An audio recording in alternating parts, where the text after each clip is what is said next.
This is tape 39 of the 1994 series. We're just going to let everybody get the VCR tracked in. Usually the first minute or so of tape doesn't really track perfectly. This is footage from the team trials, and what we do constantly in the shop is look back while we're working, and we're going to try to establish some work times in the shop on Monday night, kind of like a little club thing, from about 5 to 10 maybe. Get some people involved in coming over. Brian Kiefer is one of them that's expressed some interest. Jim Damarell, of course. Midgley when he does come down. Hunsberger, Patterson. Going to try to get a little group together and do some joint building on a Monday night. So if you haven't been able to get me on the phone during the week, pretty much I should be in the shop from 5 to 10 on Monday. That'd be a good time to do it. We're going to also look forward real soon. Jim Borelli's going to be stopping by with his new project. And of course all the typical shop projects. We're going to be building a 75-inch wingspan Tsunami radio control plane for George Ventrini. We do have 3 or 4 other models that we'll be building for customers or building parts of. So this should be, the 1995 set should probably be the best set of construction videos ever. I don't know what the continuity will be like because we'll be building several planes at one time. But if you've seen the other shop series, you know we usually wind up editing them down and splicing in some music and some pictures of Tom Dixon in a nude or something that makes them worthwhile. Also, what we've been trying to do is include the people's photos, people that send photos in and then passing them on to Tom Morris for Stunt News. We've also been trying to include a little bit of footage, kind of like a previews of old footage that we have going back to the 87 Nats, all of the footage that you may or may not have seen. And we're hoping, and this is the best hope of all, we're going to have the video of the World Championships. Now I don't exactly know what it's going to cost to have it converted over from PAL mode, but certainly if you're interested, please get on the list so I can get an idea if I have to make up 100 sets of tapes or 50 or 200 or 1,000 or what, and see if it justifies the cost of having it transferred over. It's usually a relatively expensive process. The other thing that's a problem is it won't be virgin copied and it won't be first generation copy. So I've been communicating with Derek Picard, hoping that he'll be the one shooting the footage, and he's been very eloquent on the phone, very enthusiastic. I've tried to share my views of his motor testing, and we both have ridden motorcycles competitively, so we've hopefully established a little bit of a relationship. And whether we ever do get the footage or not, I don't like to be one of these guys that promises and then doesn't deliver, but I'm really going to make a special effort at trying to get that footage into the library for the future generations, the generations like Brian Kiefer that'll want to look back and say, how was this event in the year 94? Was it good? Was it fun? Did we have fun? What did we do with that time that we shared together? And I really would like to preserve it.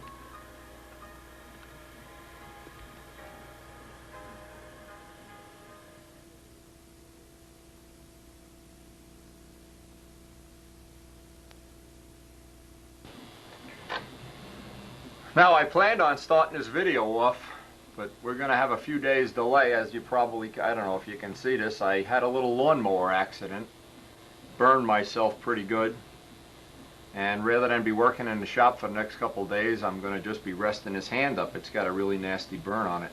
So, what's coming up? This weekend coming up, Circle Burner Contest #1, and then the last contest of the season, Circle Burner #2. We'll try to get some footage from both of them if we can, see if we can get the hand healed up, and hopefully before the week's out be back in action in the shop. Keep in mind though, we are going to be trying to do these Monday night, and we don't know how it's going to work out. Karen goes to craft classes Monday night. If anybody out there is interested in joining us or just sharing it through the video, I'll try to video a little bit each Monday night. And we'll just have to play it by ear and see how many people show up, how many pizzas we need, and we're looking forward to it. It should be an interesting thing in the next couple of weeks to see how that's going to work now. But as for now, on to a healing process and on to the Circle Burner contest. Last contest of the year coming up.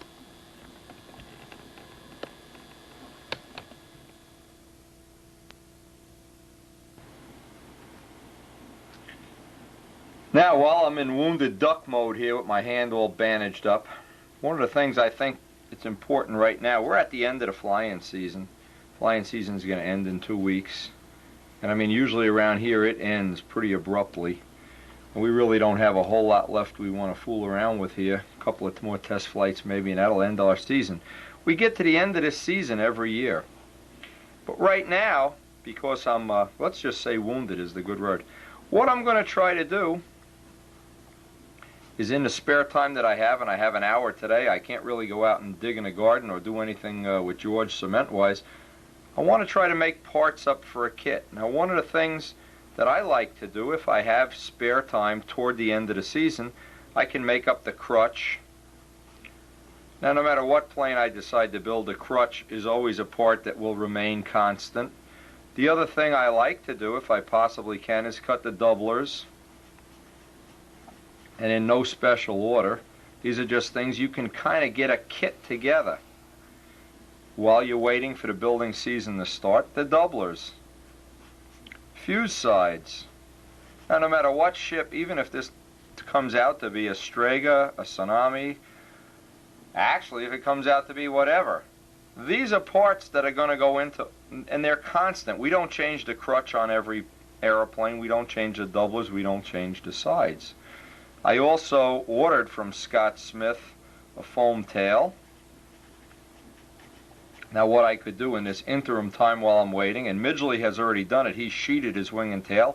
I can get the foam tail sheeted. I'm not going to use a foam wing. I'm going to use a built-up wing.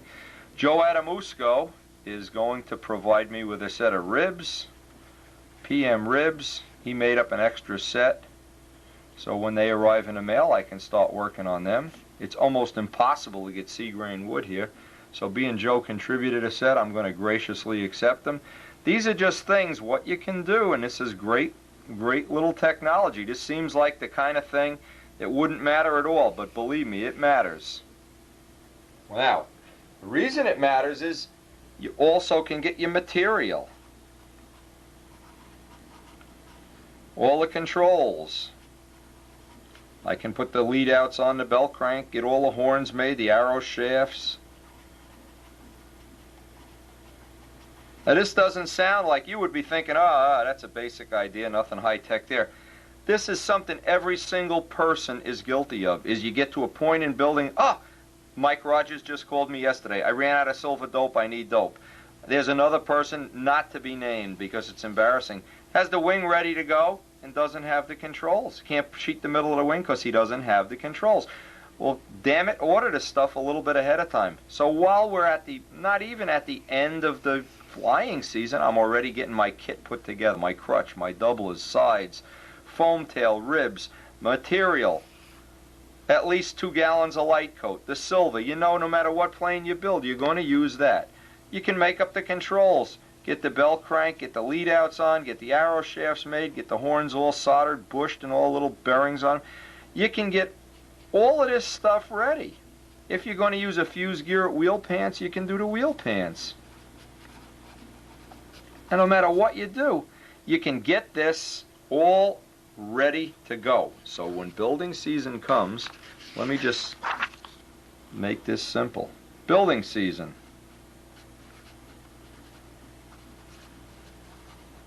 And boy, this will pay dividends. This is the kind of thing everybody thinks is not important. Bullshit. This is one of the most important things.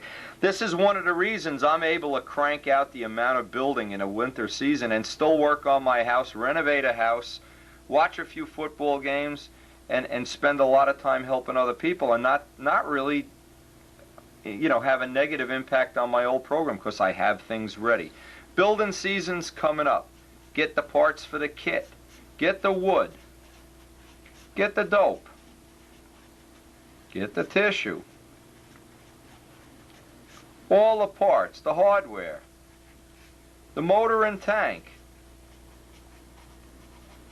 Now, one of my favorite old tricks is, and I like to do it every year, is I keep a motor around that I use to carve cowlings and stuff like that, one that hasn't been drilled.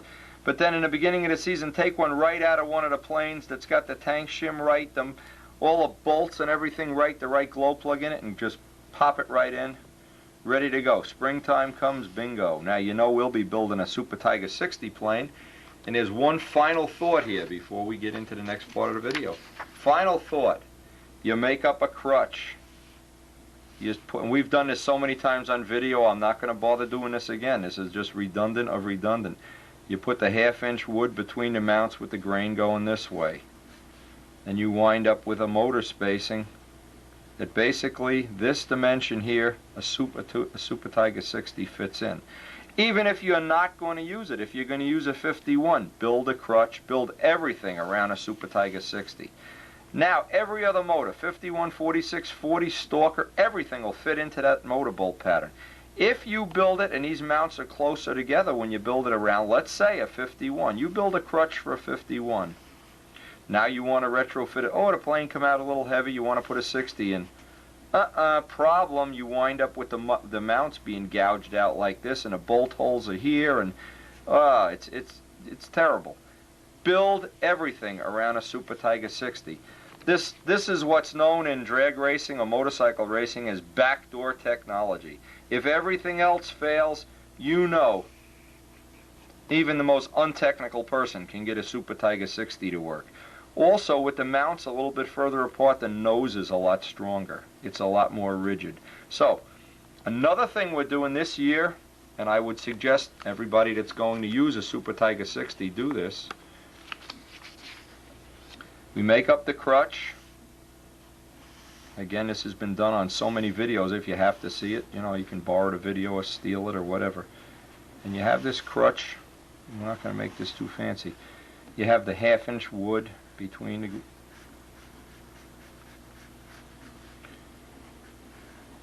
Okay, now I know when you put the motor mount pads on here, these are 1/8-inch aluminum.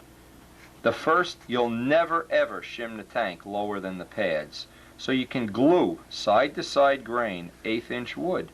Side to side, side to side, side to side, side to side. You can glue 1/8-inch wood, and then on top of it, 1/8-inch cross grain, and at least 1/64 ply. Now that gives you a plywood skin on top, a rigid. Glue it all up with epoxy. Now what that does, it gives you a permanent tank floor. Normally you have the mounts here and you have the pads up so that the first tank shim that goes in is to make up for the pads. Well, hell, if you're going to put it in a plane, let it become part of the plane. Let it become part of the structure instead of a big slimy thing you got to pull in and out all the time. The 64th plywood gives you a tank floor that the tank doesn't sink down into the mounts. After you've got it, you know, a year or so, the tank winds up compressing into the balsa and then it's rattly. So now these parts are epoxy glued right into the plane, into the fuse side. They add tremendous rigidity and they're not going along for the ride. So these are just things I would suggest everybody do right off the bat. Right off the bat, take care of that.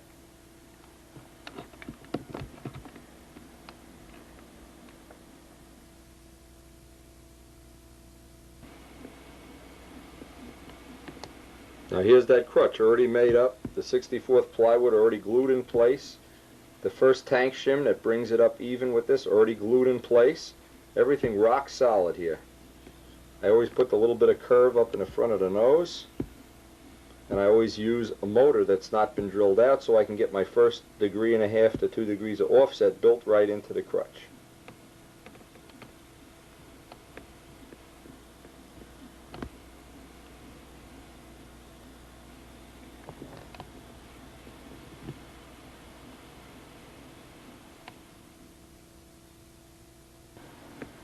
Now, depending on how much time we have left today, I'll try to get some other little parts made. But what I'm doing, I'm starting to stockpile parts for my kit. I'm going to make a little kit, so when building season actually gets here, I can just go right through this like juice through a goose, man, and get the plane built. No fooling around, no waiting for parts to come in or run out of wood or anything. Get everything ready. You'll be way ahead of the game come the real building season time.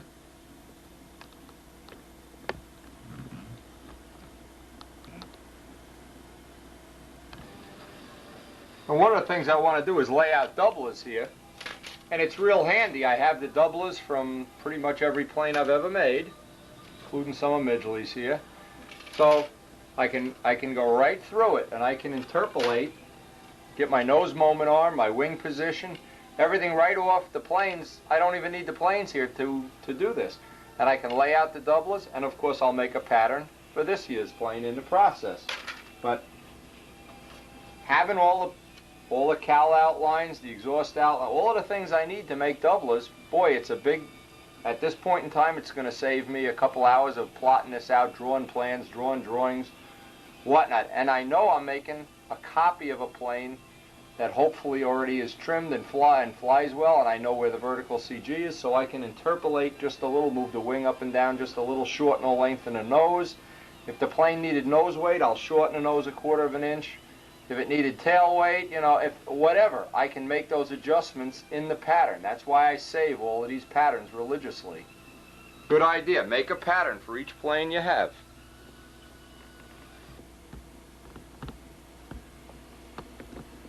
Now, when a good design evolves, it isn't born on the first stroke of the pen. It evolves over a long time, and you can see all the notes we've made on all of these ships, where the vertical CG wound up, variances we've made in the thrust line to wing line relationship. But what's evolved is the plane that I'm going to, hopefully each one's going to get a little bit better, and you would think maybe this year's plane, knowing all this in the past, this would be the best plane of all. Again, we'll find out, but having all this stuff around right now certainly is a big asset. I'm going to plot out the doublers and cut them out next.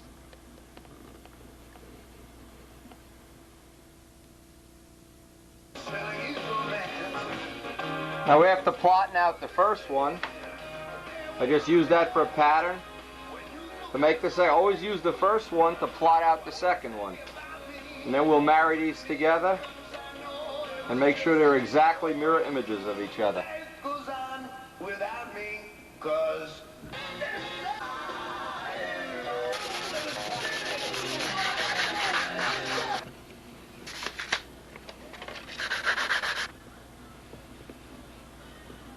Now I got the 2 doublers made up to cut out a 16th plywood. Now what I'm going to do, I did one already.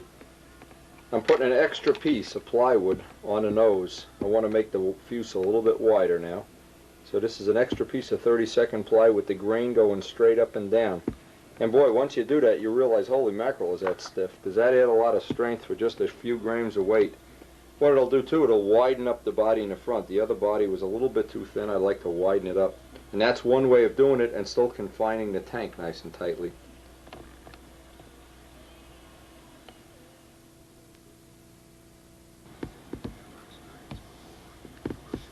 Now see, you can glue this piece. You notice the grain is going this way on the 16th.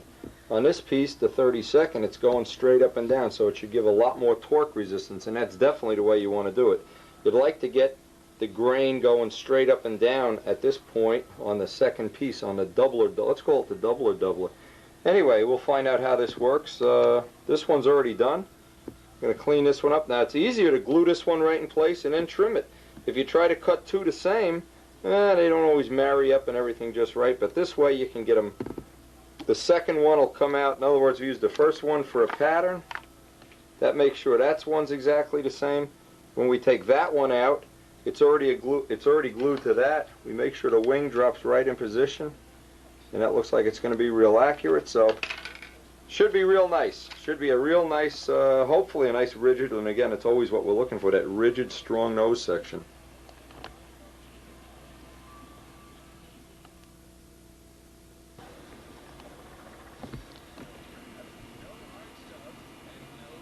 Okay, so that's a nice little chunk of the job done here. Now, one of the next parts we could make up is the fuse sides if we get time later today or tonight. I'm glad I got this much done in one day. This was a nice little chunk of work, and just looking at it here, I think this is going to be a real nice fuselage. It always starts off with a good crutch. Once you have a good crutch, the rest of it just seems to go right in order, boy. Thanks to Big Jim Greenaway for all this technology. That is the best way I've ever seen to build a body.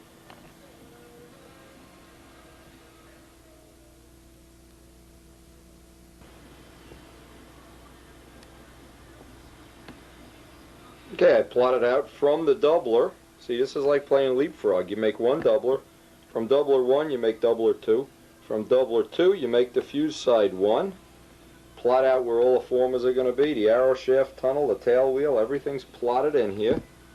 Now, next step, from this fuse side, make up the other fuse side.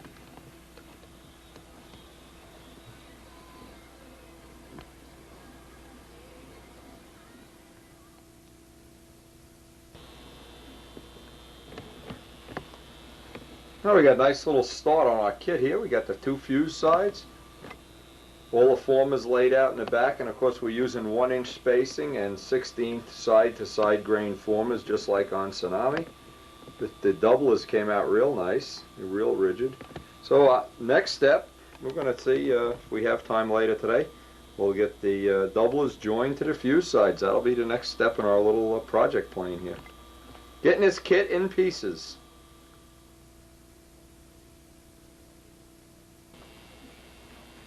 Now the doublers are dried in place. This is one of the steps. Don't ever forget, you have your 2 fuselage sides, marry them up together. In fact, I'll put them exactly back to back, lay them on the table. Now you have 2 choices. If they're really out quite a bit, you can tack glue them together with a drop of CA and then make them both mirror images. These look, for whatever reason, these look pretty decent. But if they weren't, it would just be a question of getting them. You don't want to build any torque into the fuselage.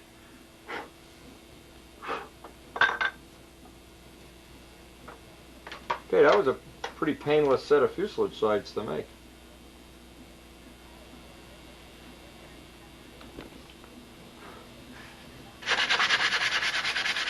Now the only little place that these are out even a little bit, believe it or not, is right in here. And what I also do is run thin CA. I left the front loose because what I want to do is bend it around a crutch when we install the crutch. But all the top seams and all in here are filled with thin CA, and then just dress off the edges. And most important thing, get them to be a mirror image, complete mirror image. And one of the things I did today, I cut the crutch down so it fits right into the fuse side nice and neat. Give it a nice final sanding.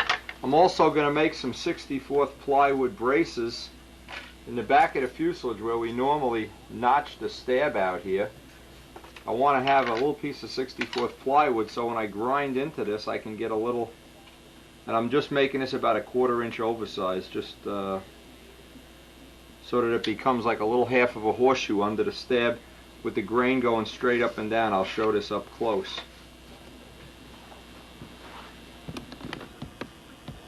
Now I plotted where in the fuselage here the stab piece would go, and I just made it a little bit oversized. And when I cut this little half moon out for the stab, notice the grain is going straight up and down. It'll give it a little seat. It'll also act as a little stiffener there, so that if the push rod happens to the solder joint or whatever comes off, the push rod will rub up on this and we won't have a failure. It's a redundant system in the controls. So it's starting to lay out, actually today, put about an hour into this already today. Starting to lay out nice. We got the crutch ready, we got the fuse sides ready. I got a couple other little things I'm doing. Now basically the things I'm doing to modify this body are just to add stiffness. I'm trying to make this a little stiffer than the body on Tsunami because this plane is not going to have a turtle deck, so I have to stiffen up this part of it here. Oh, President Nixon again. Now I'll eventually nip half of that out to put the tail in, but that'll act as a little stiffener, stiffen up the tail area just a little bit. Remember what I'm trying to do, this ship will not have a turtle deck, so I need something back here to stiffen this up quite a bit. Anytime you make a fuselage without a turtle deck, this assuming this is going to be Strega, it'll have kind of a rear set bubble canopy. You have to make up this stiffness or else you're going to wind up with one of those rubber bodies. So this is just one of the ways we're doing it.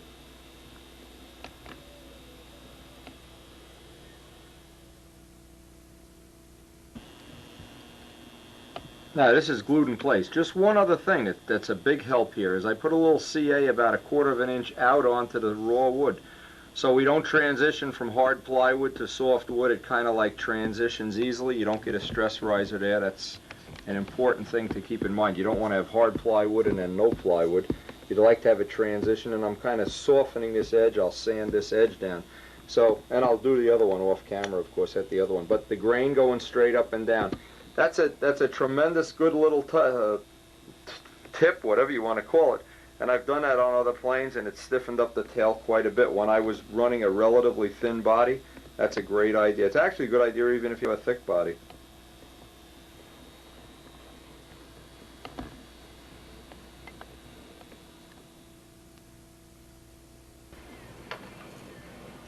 Now with those tail supports, what I did, the tail supports are finished.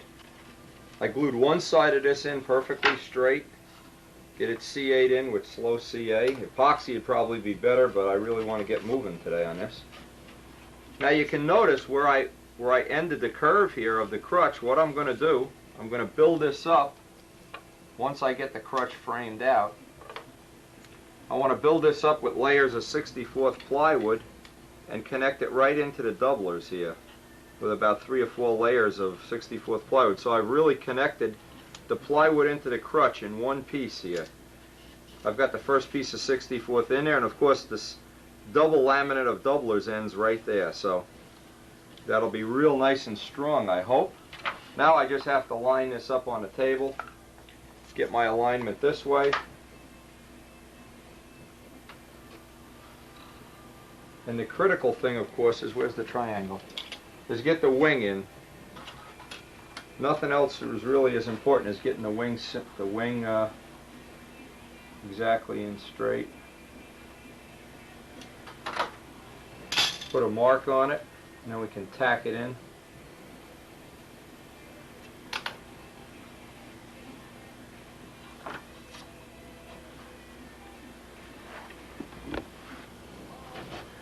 Now what I did, and this is the easiest way I know of when you're working alone like this, you don't have any helper. Just tack glue it in, a couple of dots, let it kick off. Make sure you have the alignment, make sure everything's 90 degrees. Most important thing is that the wing is 90 degrees in this way. This one you really can't tell except if it's close. That's real close. Make sure you don't have any twists in it. Now this is just tacked in. This isn't solidly glued. Before I go on to it, now the front has to be pulled in. I want to just tack the back together.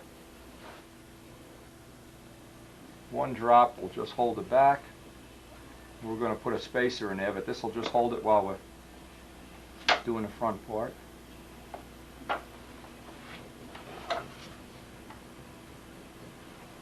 Okay, let that dry and then we'll frame it up. And once you're happy that you have it nice and straight, side it both ways, this is just tack now.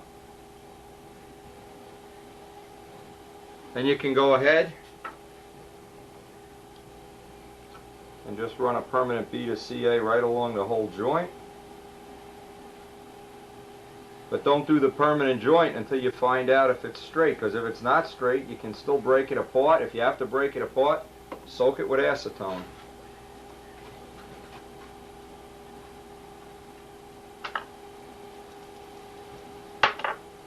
Just let that sit for a few minutes. Now the next step, you can see what we're going to have to do is we're going to pinch. We didn't glue the end of the plywood. We're going to do the plywood first to the mounts, and once that, don't glue these two together. Want to get the plywood glued in place first. After that dries, then we'll glue that, and it gives a nice sandwich laminate to it. Very strong, much stronger than if you leave it straight and then carve away all the plywood. This really stiffens up the nose quite a bit.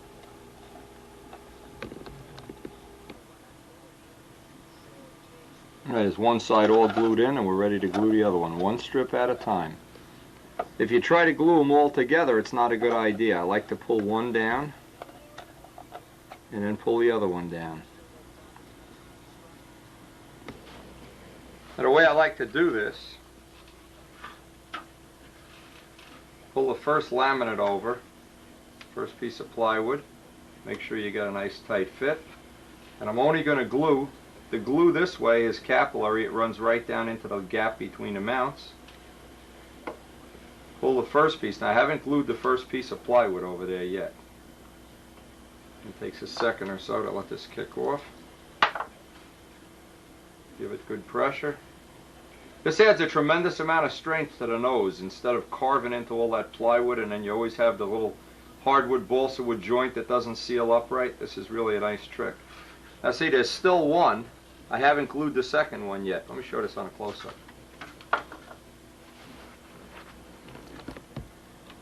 See, when you glue the first one, now you still leave the second one, and by doing this way, you really get a lot more strength than if you glue it together and force it over, and you almost break it when you do that. That'll give you a real nice fit around the nose ring when you go to carve the blocks in and sand it in. Really, that's a trick that's worth its weight in juji fruits.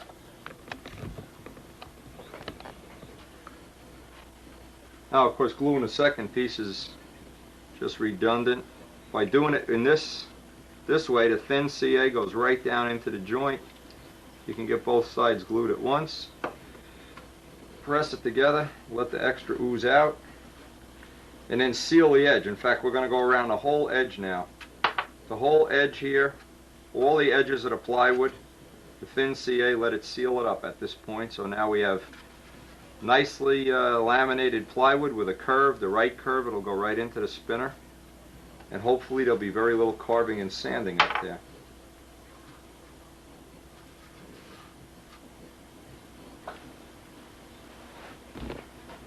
And once it all kicks off, you want to just go right down all of the edges where the plywood joins the body. Let it sit for a second. Wipe it once with a paper towel. This way you don't have to sand off all that extra CA. You don't make a big mess out of it. You get a nice neat joint. And a little bit of lint that's in the towel will kick the CA off at a nice slow pace. Flip it over. Hit these glue joints in here. They all look pretty good, actually.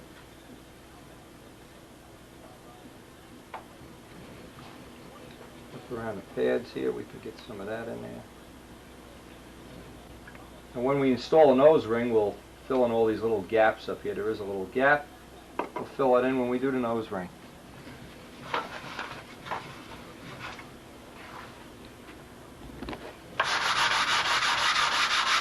Now you got all the joints filled, and we can just block sand everything nice and square.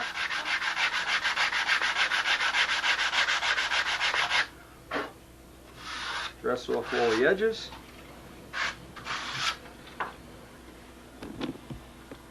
Now this is the back of the crow. What I want to do is put some 64th plywood strips, one strip like a big horseshoe right in here. And I'll end each one. Now see the doubler ends way back here. I'll end each one at a different spot so there's no stress riser. I can just go right around with the 64th plywood, one piece at a time. I'm going to take a piece of 64th plywood and just make some strips up. Just eyeball it since we're going to trim it in. Remember, the whole trick to doublers and the whole trick to any of these things is not to let them end where a motor mount ends. You want everything to end at a taper fit. Strip off a couple of strips here. We'll start laminating them in. I guess 3 will be enough.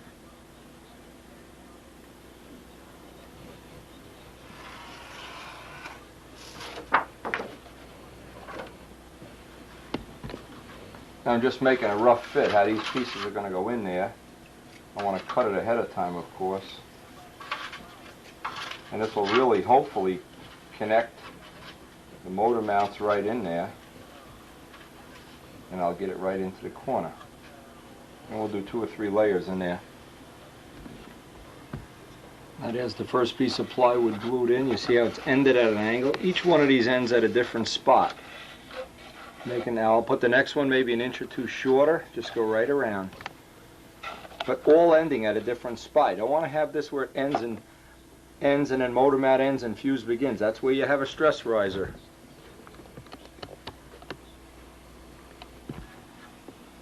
Now these pieces are in here oversized. We're going to put some thin CA. You can see how they all end like bird feathers at a different spot.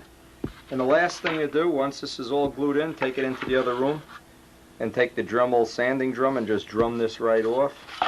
Take the extra off the top and clean it all up by hand. And boy, that adds a lot of strength. I'm really impressed how strong it feels even now.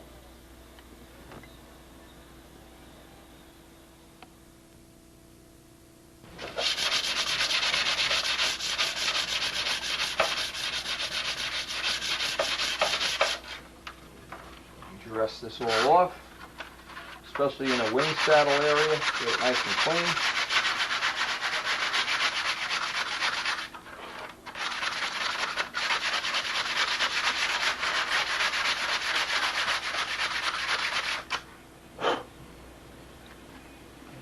Now next thing we want to do is I want to break this tail apart. We had this just temporarily put together anyway. Put the tail post in.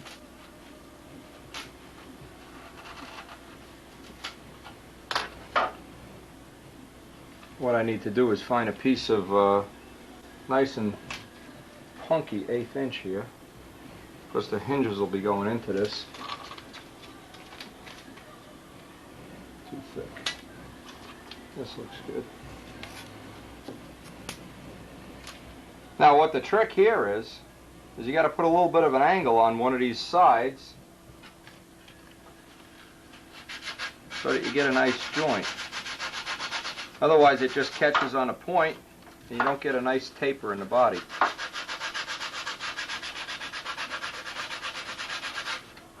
And again, trick, tack it. Always tack it first. Just tack it with 1 drop of CA and then check all the alignment. And I'm referencing off the top, the hell with the bottom. The bottom I'll block sand in.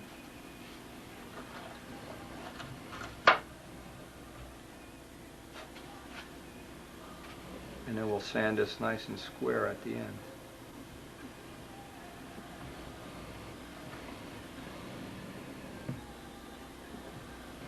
Just 1 drop. Tack it with 1 drop. And check all the alignment before you go on to the next step.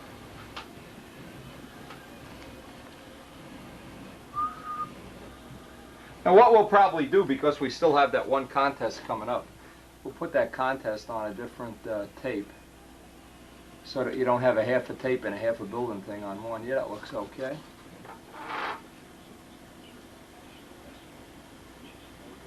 Okay, now the next critical thing, let's get this glued up just a little bit better.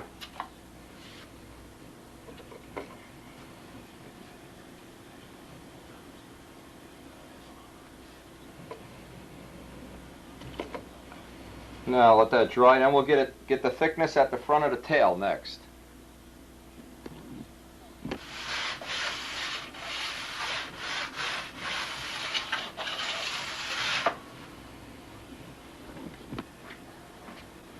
Now because of the way we're making this fuselage, the next step is going to be to get the former that goes right in front of the fuse, and I want the fuselage to be 1 3/8 inches at that point. So I got to get quite a spread. It's quite a wide fuselage. Now I'm going to get some 16th. I don't have any C grain, so cheap old Midgley wouldn't give me any. I'm going to get some C grain and start cutting up some formers. The grain always goes side to side. Get the table all scraped up, we'll start making up the formers. Now even though I don't have any C grain, some of the wood is C grain off to one side. See how flexible this side is, and this side is stiff. So I'm going to use this edge of this. Now because of the way we laid out the formers, it's a real, this one side is C here, one side is A. I'll use that side. You just need to strip off the height. We'll measure the height and strip off all the formers and just cut the width. It'll go real quick. Okay, we got 4 pieces. Actually, I don't think we'll need more than 1. What we need to do is measure the height. All the formers are exactly the same height, which is 2 inches. So we're just going to strip off 2 inches of wood. And you'd be amazed how quick you can make up, I don't think there's 18 formers or 20 of there, or how many. Just strip off 2 inches of wood. fact, since this is 4-inch wood, we'll probably get a, well, we only want to use the stiff side. Now, if you had C-grain 16th, this would, you know, be the time to use it, or call Midgley and say, listen, you cheapo, send down some 16th. Give the man my best years of my life, and he keeps all the C-grain up there. Anyway, grain goes side to side. You get the one in between the tail so that the body is 1 3/8 inches right in front of the stab. Now, with the 90-degree triangle, all we need to do is just trace the first one out. We could work off of one end. We can make one up 1 1/8 inches. Okay, it's a good 90-degree cut. And if it's 1 1/8 inches, it'll give us exactly 1 3/8 inches inside the body in one shot. Good time for a new razor.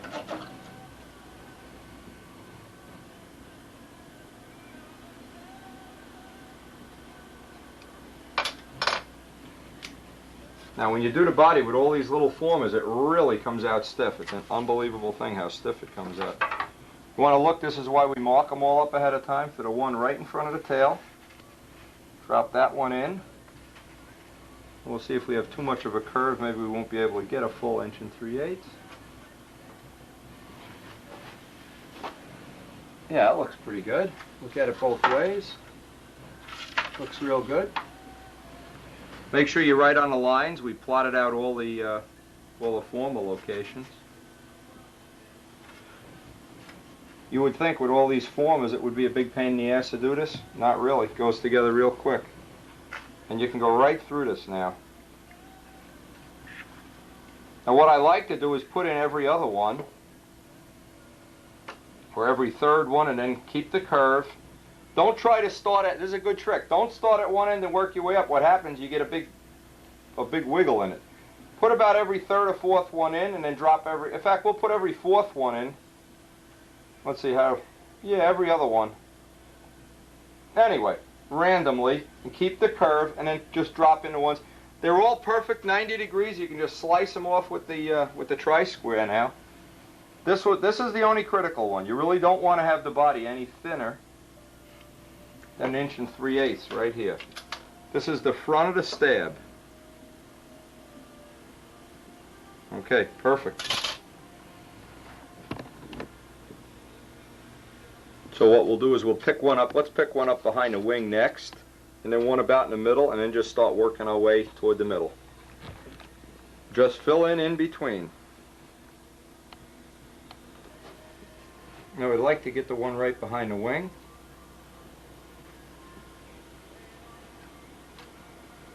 I don't want to put a curve in it. Okay.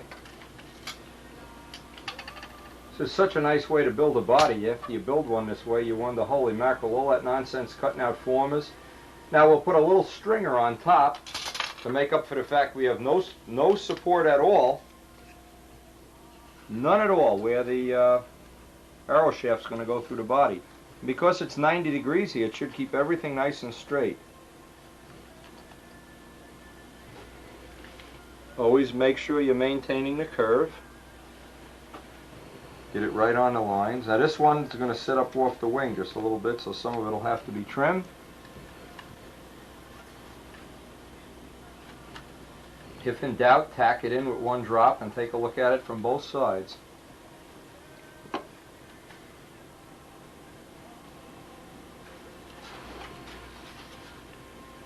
Make sure you don't have a funny kind of a curve. You want a nice aerodynamic curve if possible. Whatever's sticking up, lay a ruler across and just trim it off.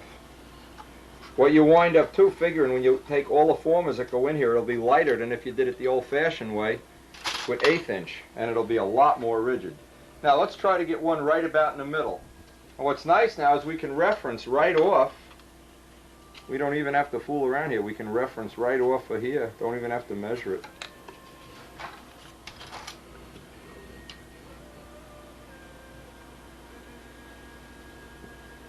And you're nice, you can make any fuselage shape here. You get a nice curve in it.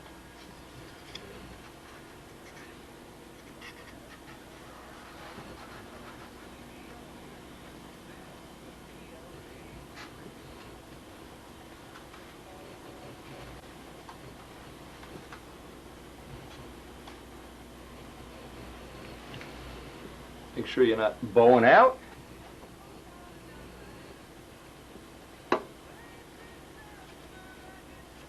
Maintain 90 degrees and go right off the lines. Really is a great way to make a body, and when you're finished you'll see how rigid this is. With 16th formers, it's 4 times more rigid than if you use 1/8 inch. It's because of the spacing. Where you're gaining is because the spacing, closer you get the formers, the more torque resistance you have. Alright, so I'm just going to go through off camera and put these in. There's no point running off an hour of video here. Just put one right after another in.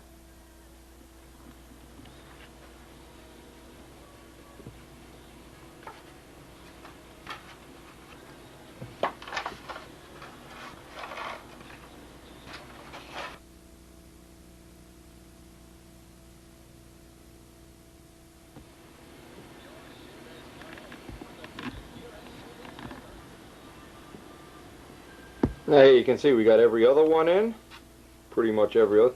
Now we'll just keep filling in the gaps, and maintaining that curve, maintain the curve. We'll put a little extra one up here, just to make it a little more solid while we're doing the blocks.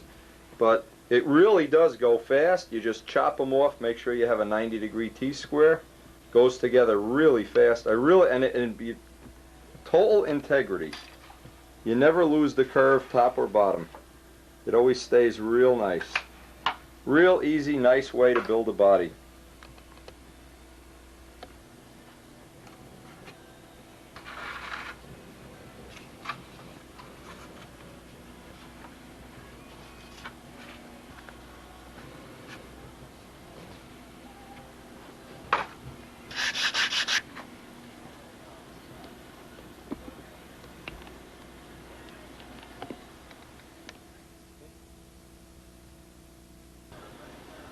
Now the last part of our project, we ran a little stringer right across the top of the body, right from where the motor mounts end, and we'll make a triangle shape. We'll slive it out off camera. And that's about it. That fuselage went together just about as quick and straight and fast. We'll clean up the table. That's it for today. Gotta go to work. Time to go.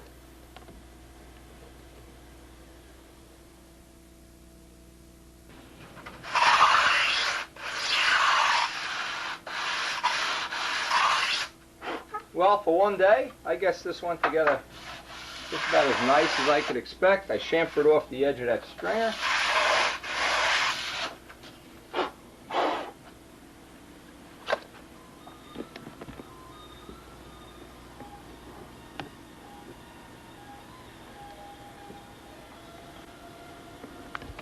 And that's it for today. Oh man, table's clean. I love to clean a table at the end of the day. Look at my handiwork, take a deep breath here and say, hey, got something accomplished today. Really feel good about it. And it's coming out nice for a change. Anyway, see you tomorrow after work.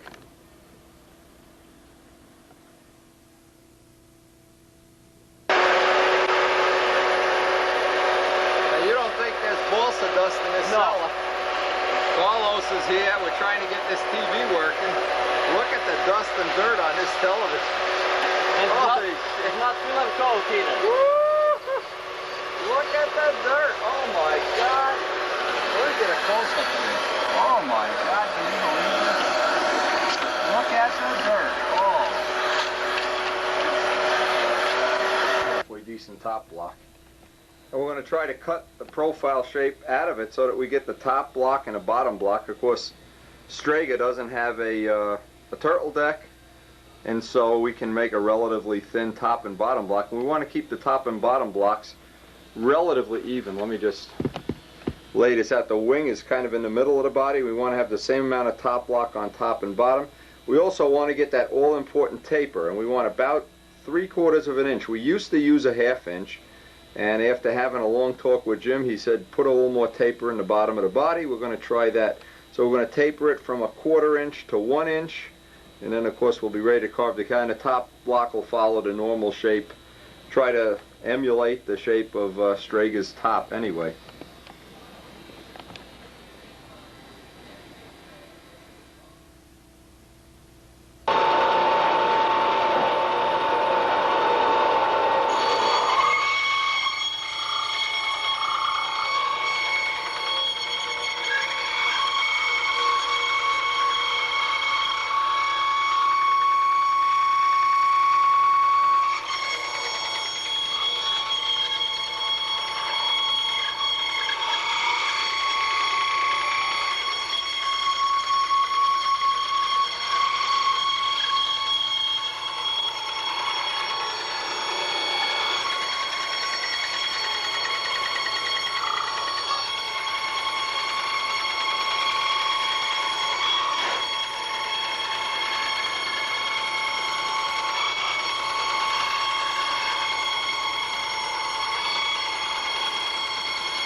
And what always happens with this saw, the blade jumps off. These saws, I try never to use this saw, but I gotta tell you, show this on camera in case you have one of these saws.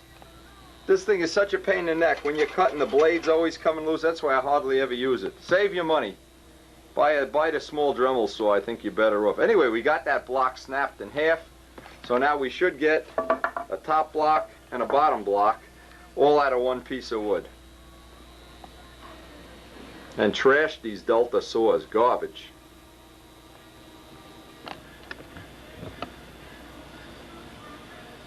Now I got the blocks rough cut anyway. Now what I'm doing, I'm tracing out, and I can do this luckily with the good saw. Traced out the shape and do, of course, the opposite thing on the top block.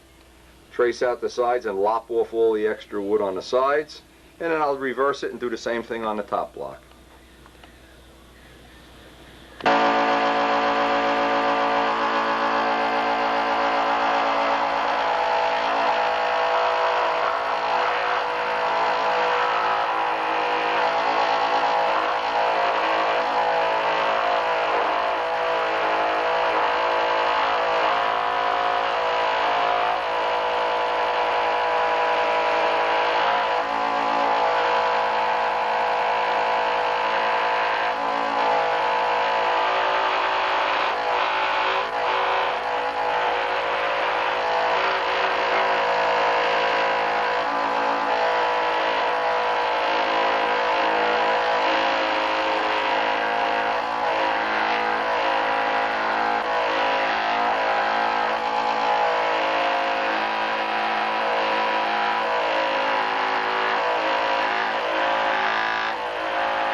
Now, a couple of things. I wanted to save this piece of wood. That's why I showed the whole cut on the tape. I have my bottom block now. You notice I lopped off the piece with the big saw for the cowling. I got that out of the way. Now the side that's going to go on the fuselage, I want to block sand nicely.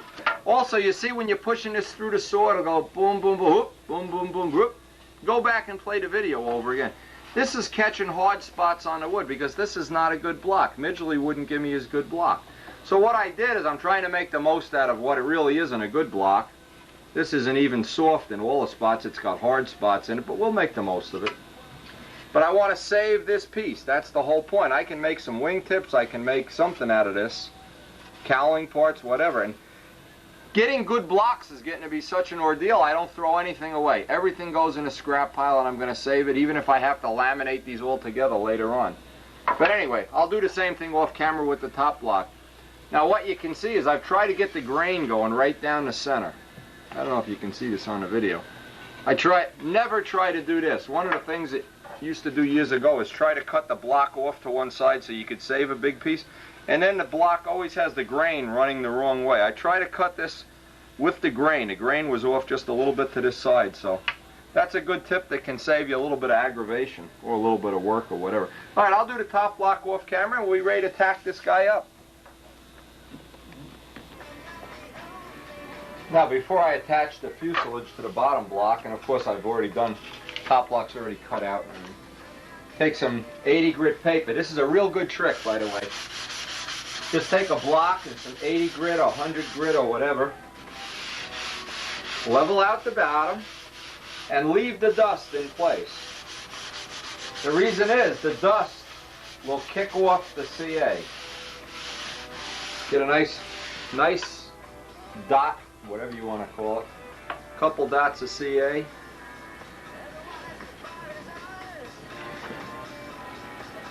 Now I'm leaving a little bit of overhang in the back, a little bit of overhang for the cowling area. Let's see if the CA is going to be in a good mood today. Oh yeah. And just a couple of dots, tack it in place.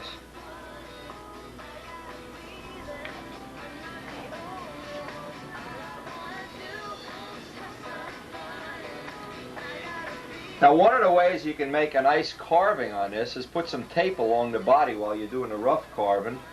Same way when you do wingtips, that's a good trick. And now the advantage of doing it this way, we don't always do it this way by the way, is you can carve the top and bottom block at the same time, see the whole shape of the fuselage kind of take place, you know, be born in front of your eyes here or whatever. Now the dust, if you leave it, notice I left the dust, kicks it off. And you can see how nice that is. You're all set to do the carving part of this. And we'll do the top block, same thing off camera. Now notice I left this block hang out just a little bit past here, and I'll take a block with some 80 grit paper and get that sanded in, the final sanding. And the same thing on the back. Leave the block overhang just a little bit, and then get the final little bit, just block that into place. Now I got to make up the nose ring. I got to get the spinner I'm going to use, put the engine in position, put the nose ring on, and then I can put the top block in place, and I'll be able to carve both blocks, you know, at one time. That may or may not be a saving in the fact that I can see how the fuse is going to look with both blocks in place.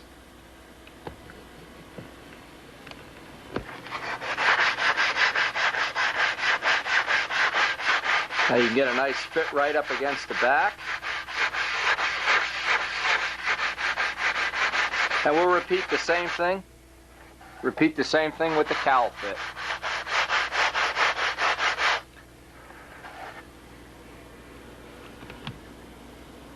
Now here's one thing that's real nice to do.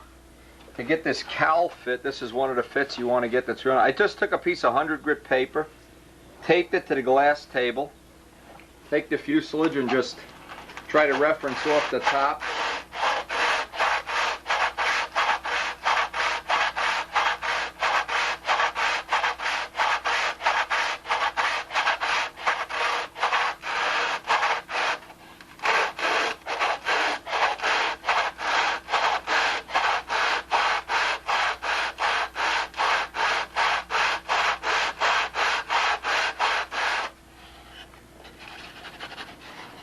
You can see that gives you just about a perfect fit in one very nice easy stroke.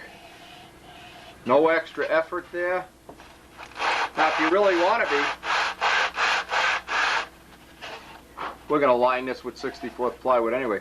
If you really want to be fancy, you could take another 100 piece, take a 220 and a 320 and get a final nice fit on that. But right now we don't need it. Just roughing it up is going to be good enough. Now the last thing on the bottom blocks, I'm going to take some striping tape, just lay it up on the wood so while I'm carving it I don't let the knife go running into the fuse side, gouge it up.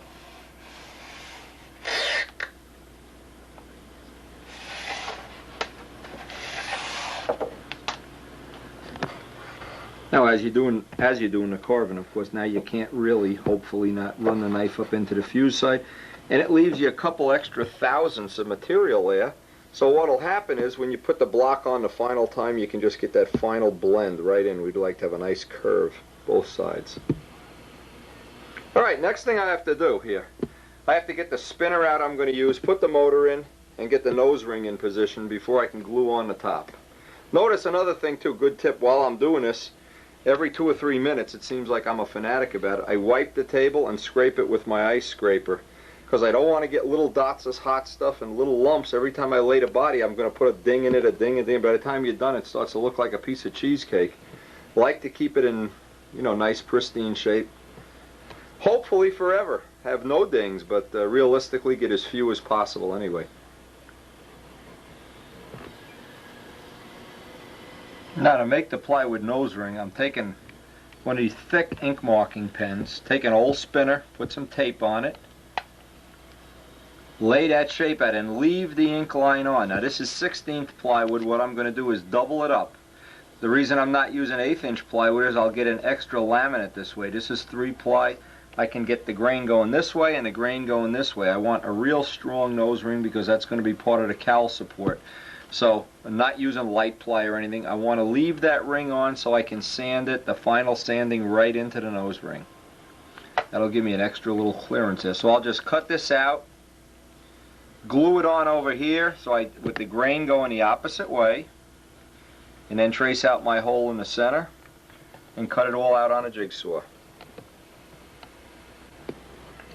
Now with one piece cut out, a trick to laminating this. Whenever you laminate plywood with CA, you should sand it, leave the dust on. The dust kicks off the CA. Get this side sanded. Don't remove the dust.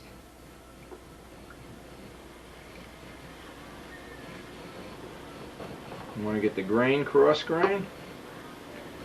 Okay. The dust will help kick that off. Now we have it doubled up. It's good and strong. Now we can just cut this right out on a jigsaw, and we'll have an 1/8 inch 6 ply plywood nose ring.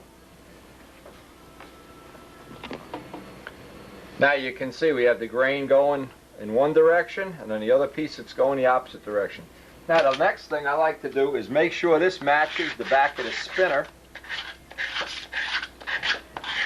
because this is going to be the part we actually use this as part of carving the top block. Just a little bit oversized is fine, because you want to get that angle in. You don't want to have it come down like that. That looks real good. Now I just use a CA bottle to trace out the inner cut, get it all nice and smooth. We'll get the motor in position, and then we want to line up the clearance, critical thing, the clearance between the back of the spinner and the nose ring, and get this tacked into position.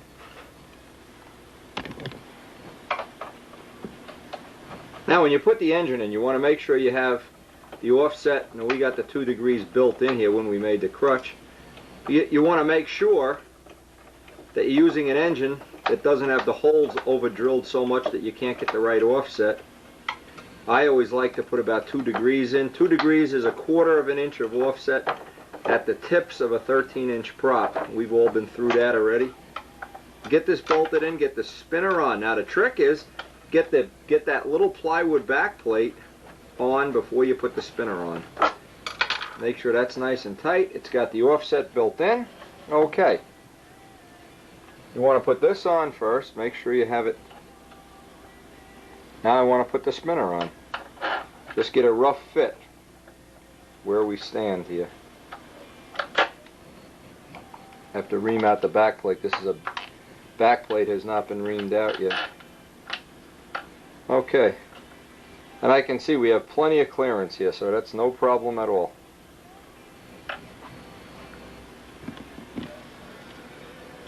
Now here's the whole trick to getting the nose ring right in position. I have the spinner bolted on, and I want to get the clearance. An IBM card is about 5 thousandths. So what I'm doing is I'm going to add about 5 thousandths for paint. If you do it this way, you'll have nose ring fits and spinner fits that are just unbelievable. This is a 5 thousandths piece of IBM card. It just holds it right in position while you get a dot of glue on it. Now line it up. Make sure it's in perfect alignment. And of course this has the offset built right into it. The IBM cards hold it in position, and you know you have 10 thousandths of clearance there. Once you have it, tack glue it right in place with some thin CA and let it kick off.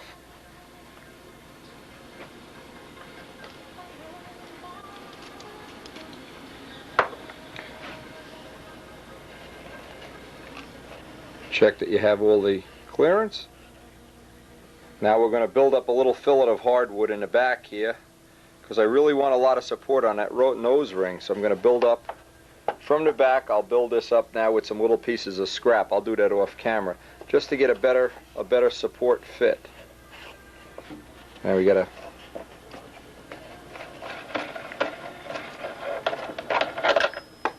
and that nose ring is perfectly right in the middle with 10 thousandths of clearance, which will just be about the amount of paint. Usually you put 5 thousandths of paint. Doesn't get a lot easier than that. I hope that's one tip everybody can use.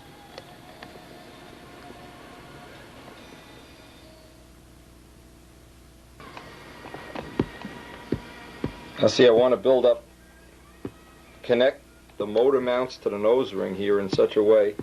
I'll take some little pieces of 16 plywood or anything hard, even a little piece of motor mount.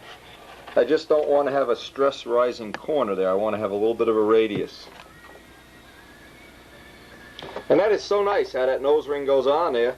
Now we can get the top block sanded and get that attached, hollow out a little bit for the motor here. It'll be a real precision job as far as getting a nice spinner fit on there, and that is a real easy thing to do. Here's the little pieces of hardwood I was talking about. If you don't have hardwood, you can use a piece of motor mount or some rock hard balsa. You want to connect, again we're connecting. Connect the nose ring to the mounts. This adds a lot of torque rigidity. And because we're going to use the nose ring to support the cowl like we did on Tsunami, we want that nice and solid. Just make some little scrap pieces and blend them right in with a little sandpaper.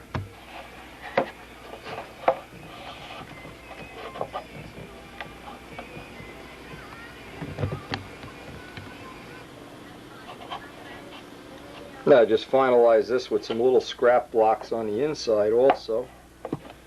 So you can see that the nose ring is supported in every dimension and it connects the motor mount to the nose ring. Kind of makes like a horseshoe shape. And then I have the top of the block, top of the nose ring ready to insert the block. I'll get the spinner on, get the top block on, and I can start laying out my shapes. Now it's real important to get that kick up in the back. Now I want to mention this, if you use a block you can do all the tapering in the block, and that's what we're going to do, about 3/4 of an inch of taper. If you don't have a block, if you have a flat side, you have to put the 3/4 taper in the bottom of the fuse side. So in this case we're going to be carving it into the bottom. I'll get both blocks on. I still have to get the tank compartment and tank floor all worked out. That's still hollow, but this is plenty rigid to take care of carving the blocks now. And I'll see how much I'm going, believe it or not, going to the Monday night football game tonight. The Giants and the Vikings are playing. I'll let you know tomorrow if they lose. Anyway, going to try to get some of the carving done before Jeff gets here. Stifle has tickets. We're going to Monday night football.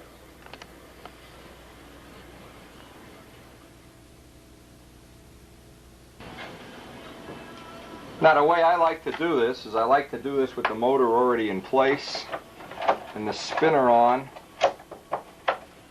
The reason for that is I get that final fit around the spinner a lot closer. Now you really don't need the motor in here to do this, but we're going to put the motor on. I'm going to tack that top block on and actually start hacking away until we get ready to get out of here for a football game. But here's another good point to make, and this is one thing that I like to remember all the time. One of the things I do when I'm working on a project like this is, and I've already talked about making up a kit or whatever, is I have what I call spare hours in the middle of the day. Good thought here, and I've talked to Midgley about this too. In the middle of a day like today, I have an hour, hour and a half before I'm going to get ready to go to the football game. Well, I could sit around and bullshit, I could make some phone calls or whatever. But if I can get a little head start on a carving, the carving is a big boring job, usually 2 or 3 hours. So what's nice is if I can get an hour of it knocked out tonight, when I get back from the football game, if I'm alive and awake, maybe I'll put another hour in, or maybe I'll just finish it tomorrow. rather than trying to do it all in one big giant gulp. Try to break it up into little segments and try to use up the spare hours in your day. Always a good way to do it. At least for me it is anyway. Okay, so I have the motor in. I'm going to get the spinner on. Always use, you know, exactly the spinner you intend to use. What's nice about this operation now, by tack gluing it on. Now remember, Strega has sort of a bubble canopy. It doesn't have a turtle deck, so I really don't need all of that carving in the back. Okay, spinner's on. And we can just get this. Oh, I have to hollow this out in the back. I did a little hollow in here. I may have to do some more before I can get, no, I guess not. Get that block tacked on. Turn it upside down.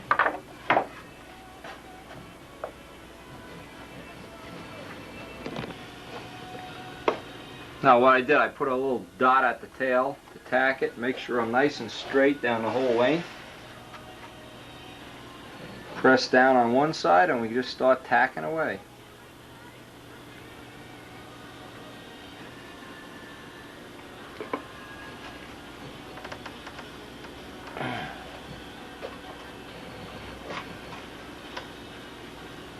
Now once this dries, and we can start laying out the side view we want, keeping in mind that up taper in the bottom. Now the idea of having both blocks on here at the same time, if you're going to do a double block, the idea is that it keeps the body rigid while you're doing the carving. You don't tend to squeeze it or break it or any other things that can be a pain in the neck when you're going to do the final carving in this. And we'll just run this side too. Always best to start at one end and work your way to the other end, if possible.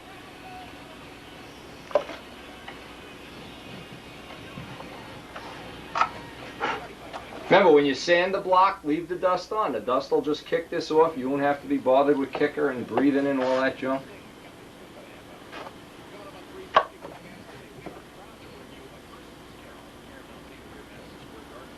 And this is just a little bit different shape, say, than a Cardinal or the Red Baron or even Tsunami. This is going to be a full bubble canopy ship.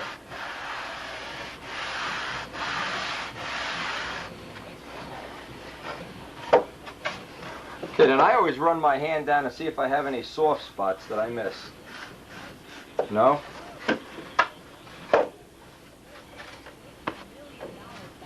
Just see if you have any soft spots. We don't have any. Now we'll even up the back with the sanding block, put a piece of tape on here, and we'll be ready to start carving.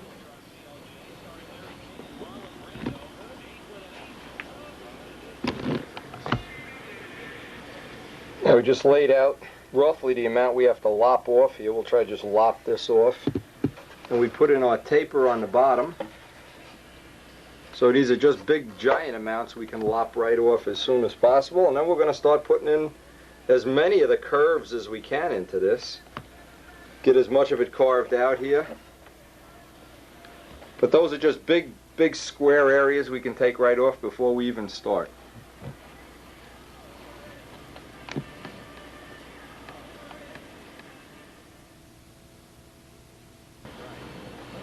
Now what I did, I took that pain in the ass saw and just lopped off a big piece here and lopped off the taper in the back. And what I'm trying to do is get a feel for what the look is going to be here, the look that I'd like. So I'm going to just start rough carving. Again, I don't have a lot of time, but what I try to do is start at the corners, and I won't put a whole lot of this on video. You've seen this many times before on the other videos. Just get a lot of the material away so you can start getting a final feel for just what this top block's going to look like. Just start getting some of it out of the way. You know, you can always start with the corners. I have the tape down the edges here. You can lay it sideways if you like. And it's always better to take a lot of little slices out than big gouges. If you get used to taking little, just skinning off little amounts here, it'll go faster than you think. I don't know how much I'm going to get done tonight, but I'll pick this up probably on tomorrow. Tomorrow or the next day, I'll get some tape on this. But as of right now, I'd just like to get this finished. Get as much of this off as we can. And again, if you needed to see this in detail, the fuse construction videos have a pretty, even the tsunami videos have a whole lot of carving on them. And you can see I'm hitting these hard spots in the wood.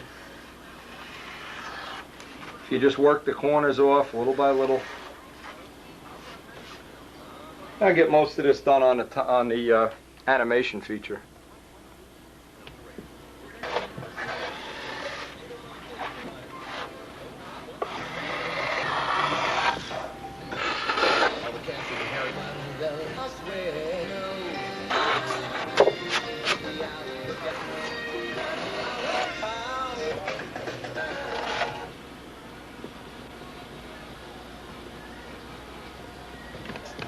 Now I got just half. One side is, you know, still squared off. The other side is coming in with rough cuts. And I'm just going to rough cut this in. And I'll do a bunch of...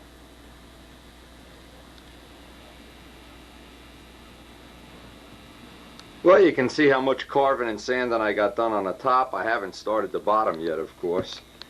But I'm really looking forward to going down to the Giants game and seeing them kick the Vikings' ass. Ba ba ba ba ba, rah rah rah rah, you know the whole bullshit thing. Anyway, it's a freezing, actually it's a freezing cold night. I think Jeff and I are going to freeze our ass off down there. Anyway, we'll let you know how the game turned out. We'll be back in the shop tomorrow morning.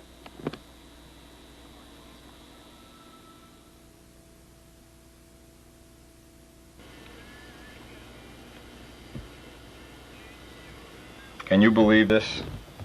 What a depressing night. Ugh. We froze our ass off in Giant Stadium. Oh, no fun at all. Vikings kicked our ass.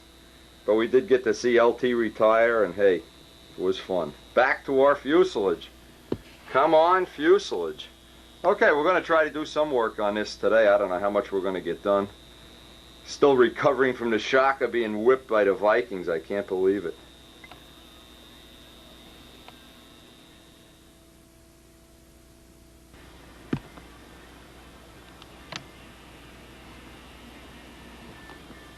Alright, the next step on this is we're going to flip this guy over here.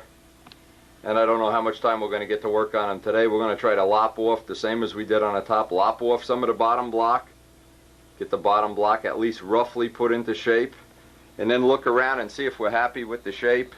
Happy with the up taper. You see how much up taper we've got roughed into this block already. We've got the tape along the edges.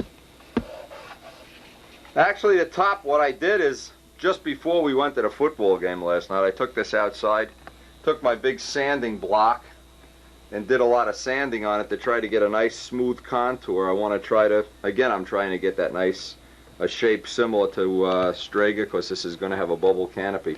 But basically now the next job is to do the same thing to the bottom. Just put, lop off the edges and get as much of it on there as you can. Get as much of the basic shape. And little by little by little, before we hollow it out, I want to have all the shapes pretty much the way I want them.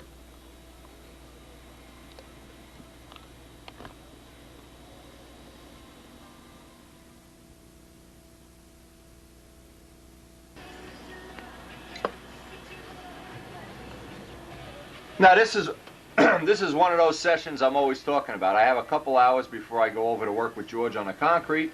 So what I'm going to do is try to do some of the carving, come back from work, shower up or clean up or whatever, and maybe finish it. You notice I put the pad on the table.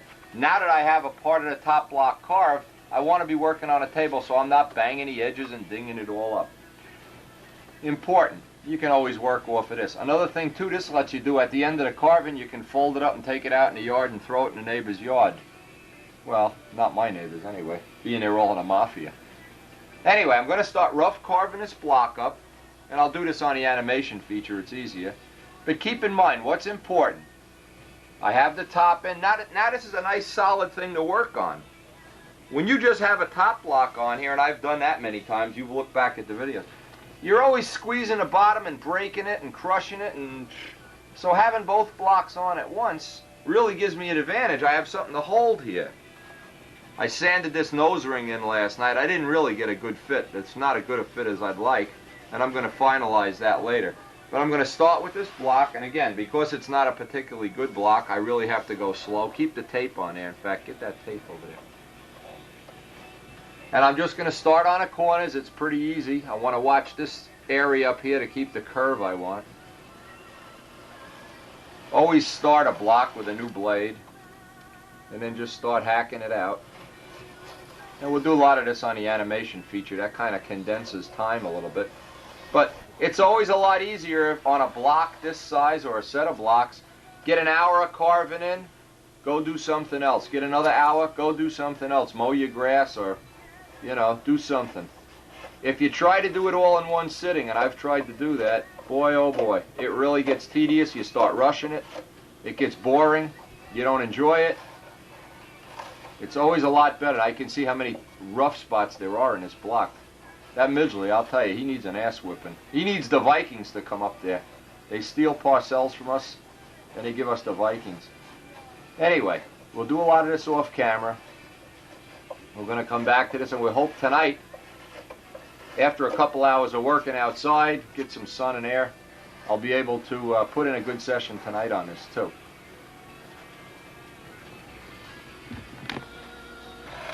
California. Join us today between Eve and fly over sleep back. Save time, Cliff, and you can buy as many as pounding. Called DA.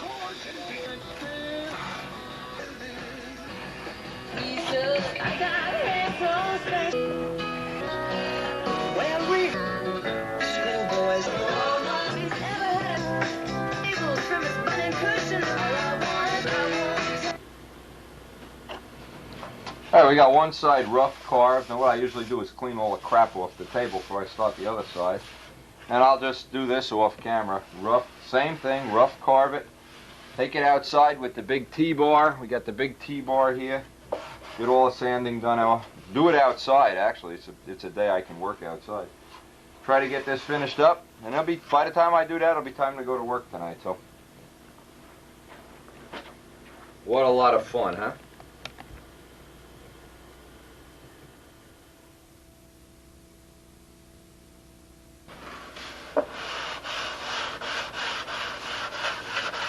And tonight I'm just going to finish up this sanding. Maybe tomorrow or the next session we have, we'll start laying out the cowl. A nice long T-bar is good for getting all the curves, especially around the edges. We've pulled up the tape, and of course I want to get that nice seam right where the side blends into the block. And the best tool I've found is the long block and some 320. Just blend it right in.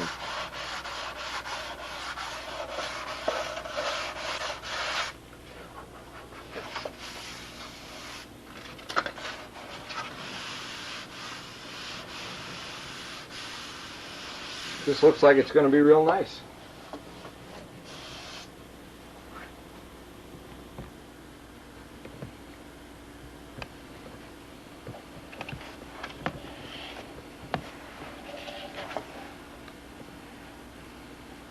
Just trying to sight the block. See, in the shadows you can pick up some high spots. And if you have any, of course, at this point in time it's not really critical. Now what's critical is when we get these blocks put on permanently after the wing is in the body, and then to get that seam that runs right down the whole fuselage and get that all a nice blend, a nice round curve. It'll take some effort.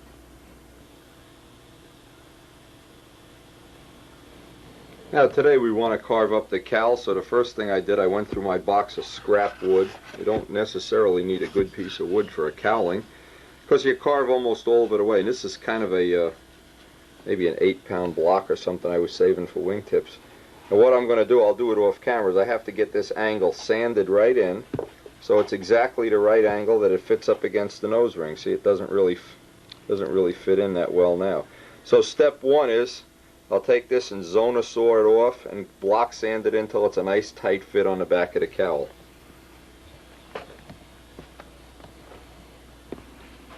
Now remember, we have those sanding belts glued to the table, and I'm just taking a little bit off at a time until I get a real nice fit. Take the rough one, take the smooth one, and then go check. Now, I want to get that angle, so it's the first job in order here is to get that angle just about right. Boy, that looks real close now. But the sanding block glued to the table is a real big asset. Trying to figure out how to get that angle just right. Now what I'll do, I'll mark around here and mark the outline of the fuse on the block, and then I can take most of that material off with a good old Dremel saw, or if you don't have that, a coping saw, whatever. Get the big pieces of wood just hacked right out of there, so you'll wind up with a block that'll fit right in, be confined right into the nose ring, and roughly have the shape of the fuselage. Now the important thing is doing this kind of a cowling, and we've done this many times on video before, so we won't make this an all-inclusive thing. One of the things to remember is you always have the grain going in the right direction here. So it's difficult to carve in this dimension and easy to carve this way. So you have to be real careful, start with a sharp, super sharp knife, and cut little amounts at a time, or else you're going to have trouble because you're carving against the grain here. So with this in mind, get a nice tight fit up on the nose ring. Make sure you have it as tight as possible. Mark inside the nose ring. Mark outside the nose ring. Mark along the fuse side here. And of course leave a little extra, needless to say, when you actually do the sawing off.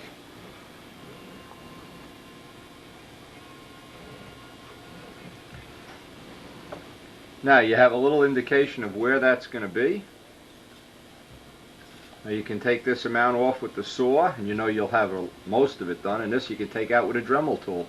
The rest of it you can lop off with a number 26 blade. Before you even start, you'll have a lot of it cut away. Oh, one other thing. The surface that's going to go up against here, we're going to ultimately put some 64th plywood on there, but you definitely want to take, before you tack glue it in place, take a block and just get it nice and smooth.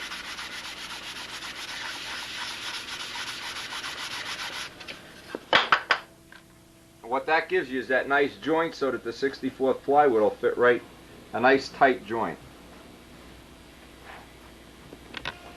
Now you can see how much we can cut out. We just did this with the Dremel saw.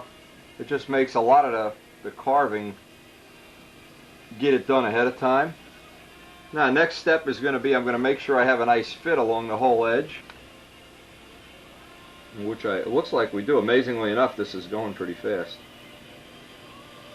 Now I also can take off with the saw. At this point in time, I can just make an invisible line here. This is how much I can take off with the saw. I can take that much off so I can go and actually zone a saw. That'd probably be the easiest way. I'm just going to cut this with the coping saw.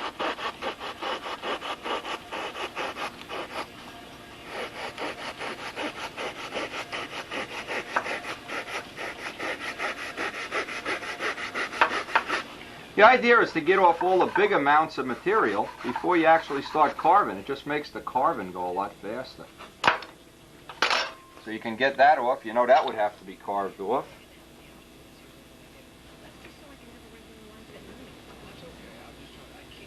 Okay, and then the corners we'll just take off after we tack glue it in place.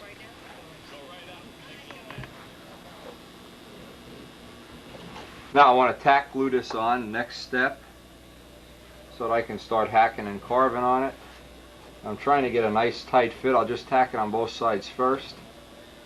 Again, you just sand it a little bit.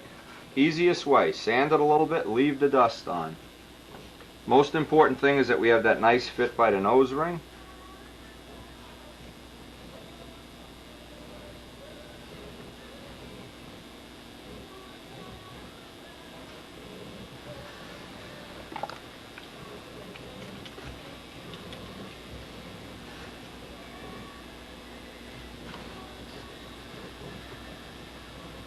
Okay, now of course get a nice new number 11 blade and just start removing material.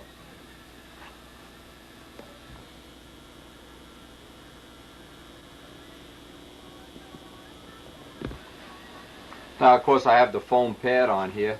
What I'm trying to do, always get the big corners removed first. It's nice because we have the blocks in position here. Most important, use new blades. Try not to take too big of a piece at once. There's a little bit of a patience factor involved here. And because of my work schedule now, I'm only going to get an hour or so in this morning, but it's nice to know. It's nice to go off to doing some outdoor work, knowing that you have an hour ahead on the cowling. I'll try to get back here tonight and finish the cowl if I can. Get most of it carved anyway. Now, a lot of people spend a whole lot of time making a cowling, and geez, it's really not that time consuming if you do it in a straightforward way. If you try to make it too fancy with too many scoops and things, you wind up, you could spend all year making it actually. Anyway, I'll do most of this off camera, but in fact maybe we'll use the animation feature. Just to give you an idea, get the rough outline first. And of course, one of the things I've done from time to time is made the cowling so fancy that, here's one of the deals. When you land on grass, the plane always, just before it stops, it goes in and hits the nose. So I always try to leave enough of the cowl cut away for two things. That if I'm going to fly a lot of the season on grass, I don't want to go down and break this point like on a real Cardinal has that point. Yeah, that's nice if you're only going to fly at the gnats. I try to make practical cowls that you can choke the motor, plenty of room to choke the motor, plenty of cooling air going in, and even more coming out. And to do that is not a complex thing, but you just have to, one of the things you have to trade away is the idea that you're going to have a really super big scoop up here, a fancy scoop or something.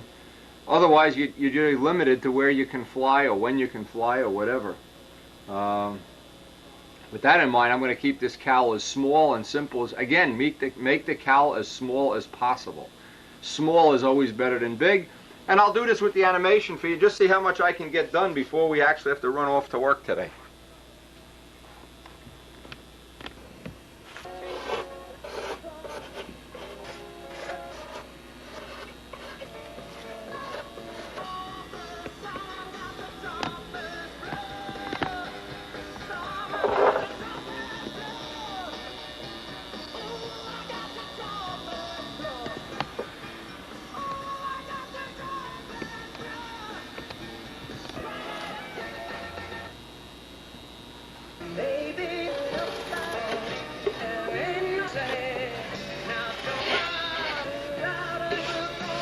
I think it's kind of an unimportant thing to just keep the table clean, but at this point, you don't. All these little things are going to cause dings in the block, and you're going to have to fill them with spackle and stuff. So from this point on, I get kind of fussy about keeping the table clean, keeping the foam clean. Don't leave tools on the foam. It's an important part of keeping the cowl and the blocks in nice shape. Now you can see the point at which we stopped radius, and the plywood starts to come through the corners. What we're going to do behind the nose ring is put a little bit of a lip in here once we cut the hole for the motor. And then of course we're going to try to line the edge with 64th plywood so we get that really perfect cowl fit. But for right now, that's about all we're going to get done. It's time to go to work. We're going to clean up here and get our buns over to the cement mixer. Hope we get now, it's important to say, hey, my work schedule is really crazy now, so I've been trying to work on this a little bit in the morning, a little bit at night, a little bit in the morning, a little bit at night. And I'm finding that I'm getting an awful lot done. Just have an extra cup of coffee so I can stay up later at night. An extra cup of coffee in the morning, and I'm actually getting a lot done in a time that I normally wouldn't get much done at all. Good tip.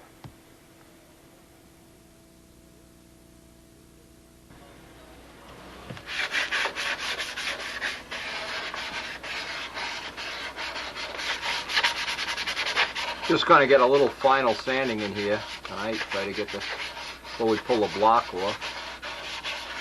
Try to get all the sharp edges off. Alright, and we're going to pop the block, hollow it out a little bit, and try to get the holes cut for the motor. I smell supper on the stove tonight, so I don't know how much of this I'm going to get done. I'll get the razor out, pop the block.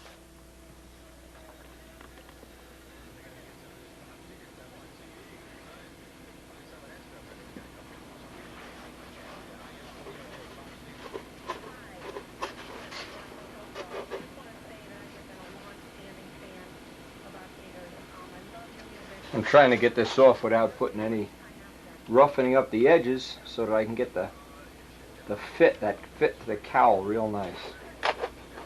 There we go. Looks like some CA got down by the nose ring. Okay, Now the next step on this is going to be, where's that red pen? I'll leave myself plenty of extra room, but I'll take it over to the Dremel tool. In fact, I'll do this outside so I don't make a mess in here. Leave a little extra meat around the back here because we may be drawing that in. Give yourself a little extra room, and of course you can see where the front is. We need to put the pin in there, so we'll leave a little extra meat in there. And we can actually scoop this out.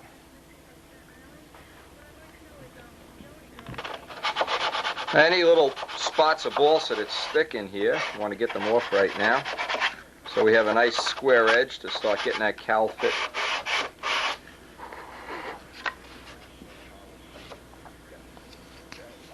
And maybe some of this we can scoop out with the X-Acto knife and get the rest of it off with the Dremel.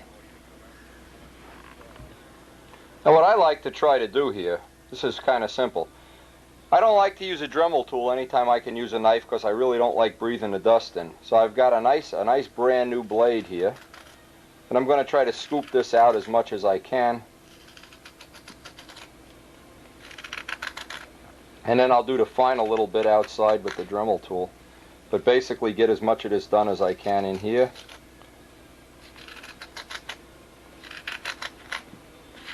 When you do as much sanding and working with cement and all kind of toxic stuff as I do, what happens is anytime you can breathe fresh air, and you can always breathe fresh air when you're using a knife instead of sandpaper. I try to use as little sandpaper as possible and always use a knife if it's practical. And what I'm doing, I'm carving right up to that notch, but I'll leave a little extra meat there because again, we're going to put some 64th plywood, and I'm going to try to get the final fit after this is all in, where the cowling bolt is actually holding it on without the motor in place, and then I can get the final fit. Everything just a real nice plywood to plywood fit.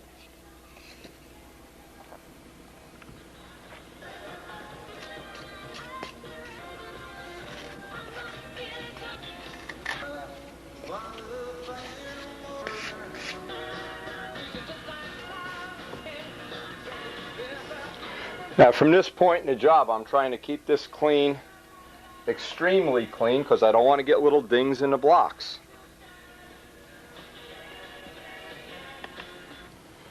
Alright, for this session, this is what we've accomplished. Well, I got a little piece of wood in by the spinner mount here.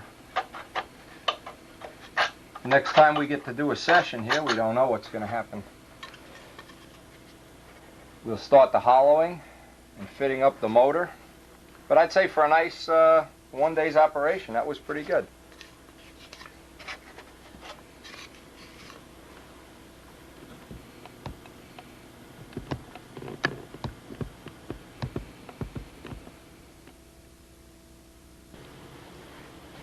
Now I put the motor back in the fuselage here.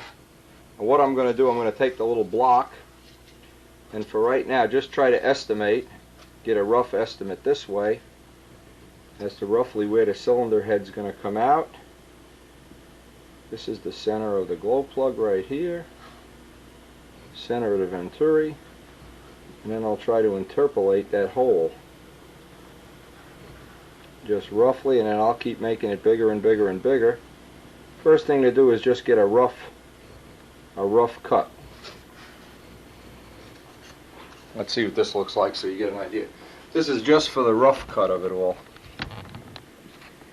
And then what we'll do is just start dropping it on, making a hole bigger and bigger. Drop it on, make it bigger and bigger till we get the shape, symmetrical hole, and you know, the look that we're looking for here. Now I drilled a hole so I can get the blade in the middle of this. Remember, anytime you can use a saw to take off the big round amounts or cut big holes, instead of using a knife and carving, you're going to save that much time.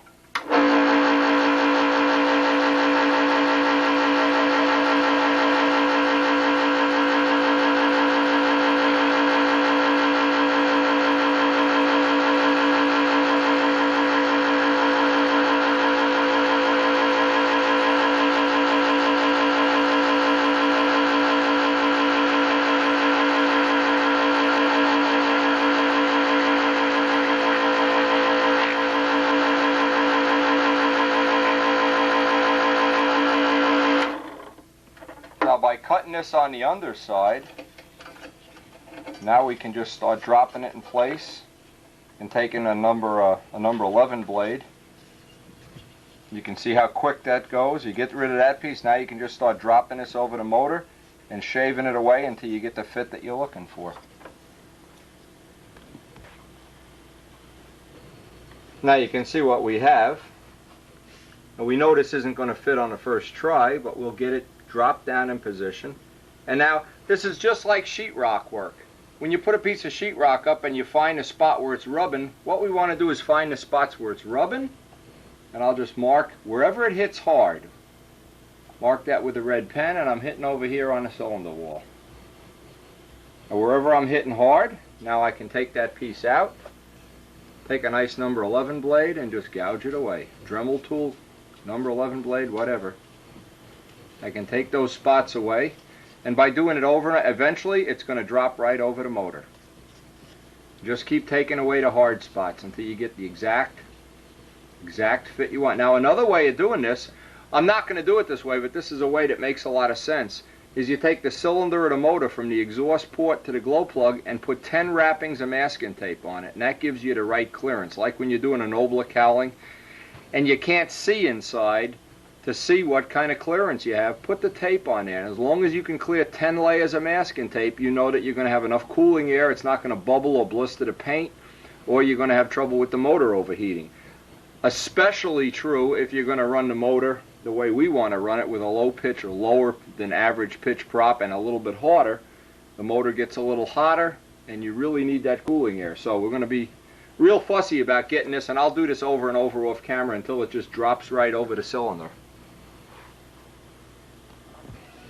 Now even after I get this around the motor, I want to just trace it out. I want to get really the right amount of clearance. I'm going to line this with 64th plywood, so it's real important to get the cut, the curve that I'm looking for here. And of course I'd like to make it symmetrical if possible. So I'm just tracing out, and I want the look of a scoop, sorta. And I can go over to the Dremel tool and just take the rest of this off. Let's see, this has to come back here just a bit.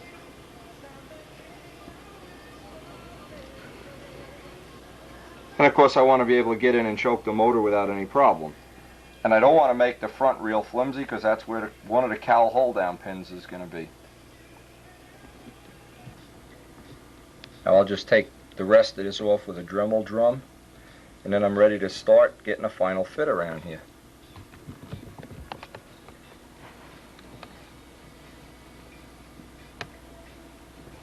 Now what I'm going to do is, now that I have a final outline here, I want to get a nice smooth edge, because I'm going to glue some 64th plywood reinforcement into there. So I want to get a nice smooth edge, dress off the corners. Now I'm going to strip off some 64th plywood to go right around the edge. It gives it a lot of strength, and you don't have that edge where every time you touch it you break the edge. Now one good trick for doing this is a kicker bottle is just about the right size. You wrap some sandpaper around a kicker bottle, and you can get in there and get a real nice edge, so that the plywood is getting on nice and straight.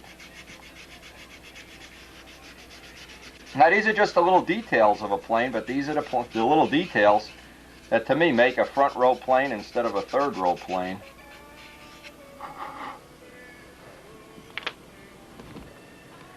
Now when you want 64th plywood to go around a corner, you notice if you look at the grain, there's 3 grains, 2 go this way and 1 this way. If you want to bend plywood, well, you can bend it in this dimension only. In this dimension, oh, you almost can't bend it. So what we want to do is strip off in a dimension, because we want to put that bend in it. So we're just going to randomly, let's get a ruler, and just strip off pieces, a little bit oversized in fact, so we can trim them right down. It's important to understand how the grain, now the grain is going to fit. I'm just going to wrap this inside here. In fact, if you notice, it almost it does fit. That's basically what we're going to be doing. And we're going to have a little gap. We'll put the gap up in the back here where you won't even see it.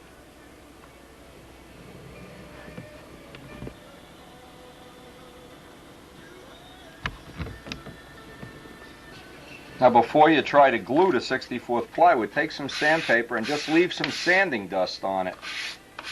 Run the sandpaper over it a few times. Leave the dust on. The dust is what's going to give you that nice tight joint with the CA. Now leave the dust on. Now the easiest way I know to do this is make the piece even a little bit thicker than we originally started with. Because you want to keep this parallel. You don't want to have the tubes. See, I tried to do it with thinner pieces.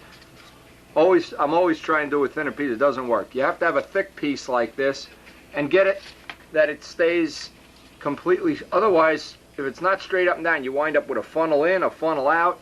And what you do, just tack it around the edges. You can hold it in position and just run a couple of tacks along the edge, and we'll do that right now. It actually holds itself in position. You don't have to worry. Get it tacked in, then you can trim the rest away with scissors. In this case, we're going to put 2 or 3 layers here, and we'll build it up into where it's, 3/64 or whatever. But that gives you a nice solid edge, and boy, does that make the cowl rigid. So that's the first edge, is to get that piece in there like that. Now that you have that edge, the other pieces will just slide right in. It'll be no problem. Whatever's left over when you're all done, just Dremel it off, scissor it off, whatever. But that's step 1, is to get it like that.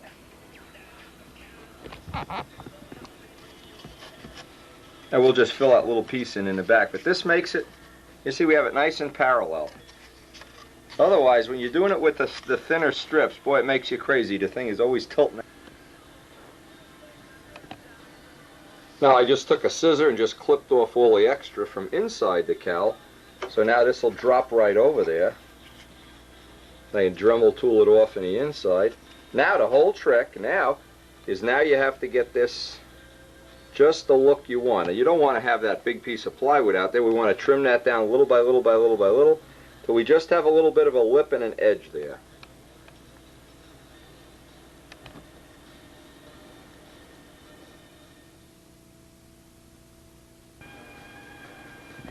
Okay, we've got that all trimmed. Now, the joint is in the back, so when we put the second layer on, we'll put the joint in the front and just wrap it around so that the joints are all staggered.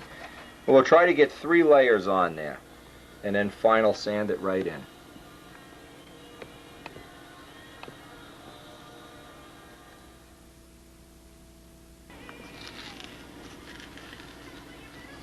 Okay, here we are with all 3 of the layers wrapped in there. Now, of course, you can see the 3 laminates. Soak them with CA, and now we're going to go grind away with the Dremel tool and get the final fit that we want.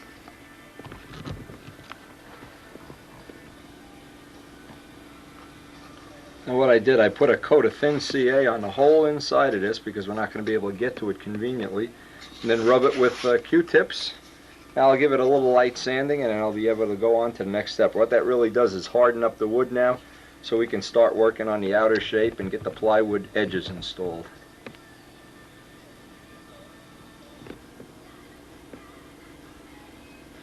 Now with all the inside sanded out, I sanded out the CA so it's a nice smooth surface. You can see I blended in all the plywood.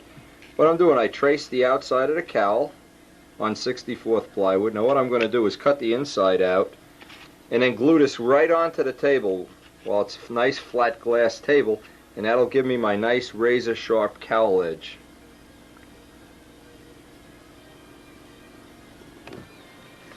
Now I cut the inside piece out.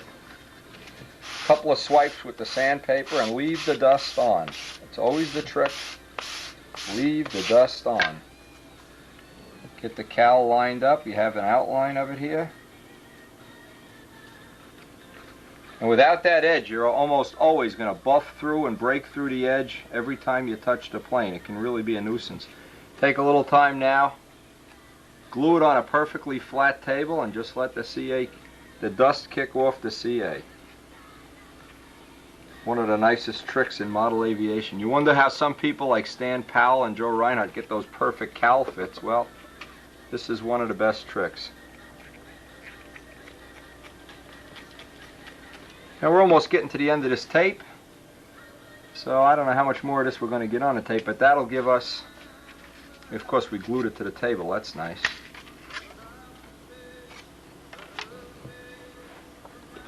And once it kicks off, just trim out most of it with the razor blade. The rest will get off very conveniently with just with the Dremel tool, but we'll keep that edge.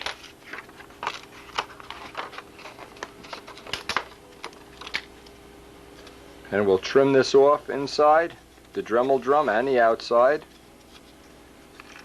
and that'll give us that nice edge. I want to get that edge so we have a point right up in the corner. Block sand that right in.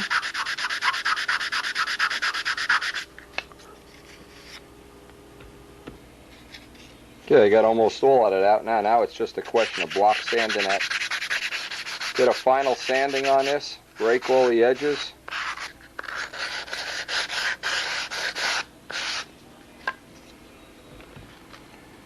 Again, the kicker bottle wrapped with a piece of 220 makes a great way to get in here and get a nice smooth inside of the cowl. Almost a perfect fit, almost like you made it that way. Well, we're at the end of this tape. We're going to finish this up. Hopefully finish the fuse on the next tape. Put the cowl mounts, the tank floor in, the tank, hollow out the blocks. And we're going to be doing it in 1 hour sound bites here as we try to finish up the work on the house. So hope you'll stay tuned. Hope you'll be getting a lot of good and useful information out of these videos.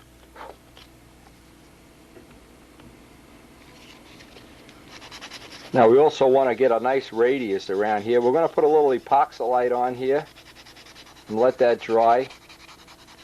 This will be about the end of today's work session. We want to just build out a nice radius in there, and we're going to do that with some epoxylite. Now I'm going to mix up some of this epoxylite. Just want to get that little lip from where the spinner transitions in and around the edge that we just made. And we just lay a little bit of this on.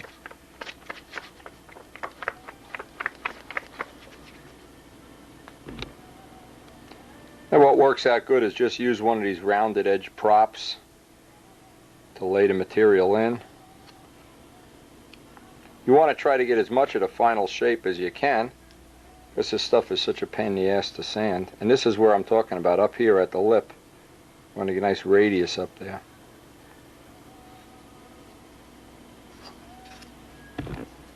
And once you get all the material on, it's just a question of, even a spoon works good at doing this. Get the radius that you want right in there. And just wipe the rest off on the inside. Wipe the rest off on the outside.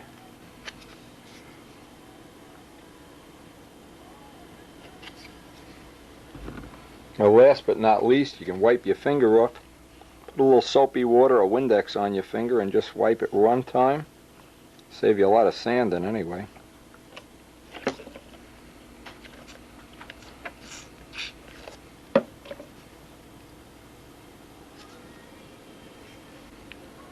It gives you a nice smooth edge to work with.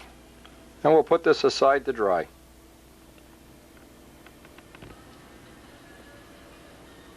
Alright, we're going to pick this up in the next, actually we're going to pick this up with the next tape. We're at the end of this session.